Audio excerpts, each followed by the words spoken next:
চলমান জীবনে আমরা প্রত্যেকেই প্রায় কোনো না কোনো বিপদের সম্মুখীন হই। তেমনই কিছু বিপদের তাৎক্ষণিক সমাধান জেনে নেই। স্কয়ার ওয়েভ দেখতে সুন্দর কিন্তু ভেতরে শক্তিশালী বিদ্যুৎ প্রবাহ। ক্রস সি বা স্কয়ার ওয়েভ তৈরি হয় যখন ঢেউগুলো ভিন্ন ভিন্ন আবহাওয়া থেকে এসে আছড়ে পড়ে। দেখতে খুব সুন্দর হলেও এটি মায়াবী ফাঁদ। এই ঢেউয়ের নিচে লুকিয়ে থাকে শক্তিশালী বিদ্যুৎ যা মৃত্যুর কারণ হয়ে দাঁড়াতে পারে।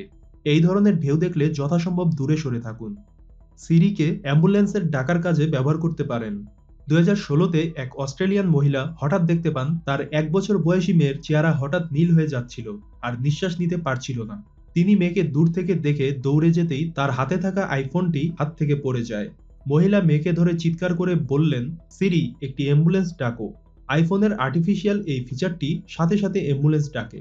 সাথে প্যারামেডিক্যাল ডাক্তার এসে দ্রুত নিঃশ্বাস ফিরিয়ে আনার কাজ করে দেয়। ভদ্রমহিলা পরে অ্যাপলকে ধন্যবাদ জানিয়ে চিঠি লিখেন। সিরি তার মেয়ের জীবন বাঁচাতে সাহায্য করেছিল।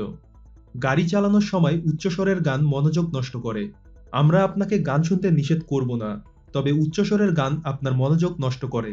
তাই গাড়িতে গান শোনার সময় উচ্চস্বরের গান না শুনে স্লো গান শোনাই উত্তম। কেউ আপনার দিকে বন্দুক তাক করলে তার চোখে চোখ রেখে কথা বলুন। কেউ বন্দুক তাক করে আপনাকে গুলি করার প্রস্তুতি নিলে তার চোখের দিকে তাকিয়ে কথা বলুন। আই কন্টাক্টের ফলে ওই ব্যক্তি মনোযোগ দিতে পারবে না ও কমফোর্ট ফিল না করায় গুলি চালাতে পারবে না। কেউ আপনার গাড়ি ফলো করলে 4 বার গাড়ি ডান দিকে বাঁক নিবেন। কেউ আপনার গাড়ির পেছনে ফলো করলে আপনি যদি বিপজ্জনক মনে করেন তবে আস্তে আস্তে গাড়িকে সামনে নিয়ে ডানে বাঁক দেখলেই ঢুকে পড়বেন। এভাবে 4 বার বাঁক নিলে পেছনের গাড়ি আপনাকে ফলো করা কষ্টসাধ্য হয়ে যাবে। বড় কোনো আঘাতে রক্ত পড়া বাঁচাতে স্যানিটারি প্যাড।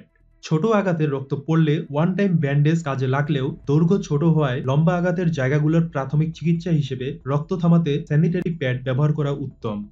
যতই তৃষ্ণার্ত থাকুন, যতই পিপাসা পেয়ে থাকুক, কখনোই বরফ খাবেন না। বরফ গলা পর্যন্ত অপেক্ষা করুন। সরাসরি বরফ পাকস্থলীতে পড়লে তা হাইপোথেমিয়া নামের মারাত্মক রোগের সৃষ্টি করে। কেউ অজ্ঞান হয়ে পড়ে গেলে তাকে উঠিয়ে বসিয়ে পানি খাওয়ানোর চেষ্টা করবেন না, বরং চেষ্টা করুন পাকে উঁচুতে ধরে জ্ঞান ফেরা পর্যন্ত অপেক্ষা করা। প্রাকৃতিক দুর্যোগের পূর্বে বাথটাব ও সিঙ্ক পানি দিয়ে পূর্ণ করে রাখুন। প্রাকৃতিক দুর্যোগের পর পানির সাপ্লাই সিস্টেমের মারাত্মক বাধা সৃষ্টি হয়, তাই পানি ফেরত আসতে সময় নেয়। তাই পানি স্বাভাবিকভাবে ফেরত আসতে যে সময় লাগবে তা বাথটাবে ও বেসিনে রাখা পানি দিয়ে কয়েক ঘন্টা ব্যবহার করা যাবে। টর্নেডো এলে বাথটাবে আশ্রয় নিন। অনেকেই টর্নেডো এলে এদিক সেদিক লুকানোর আশ্রয় খোঁজে, কিন্তু সাধারণত ঘরবাড়ি ধসে পড়ায় লুকিয়ে থাকতে পারে না, আহত বা নিহত হয়। তবে এমন সময় সবচেয়ে নিরাপদ আশ্রয় হলো বাথরুমের বাথটাব। কারণ সাধারণত বাথরুমের চারপাশে ভালোভাবে ফ্রেম দিয়ে রুম বানানো হয়, যার কারণে বিল্ডিং ধসে পড়লেও বাথরুম প্রায় অক্ষত থাকে। ভিডিওটি আপনাদের কেমন লাগলো তা কমেন্টসের মাধ্যমে জানাতে ভুলবেন না। সাথে থাকার জন্য ধন্যবাদ।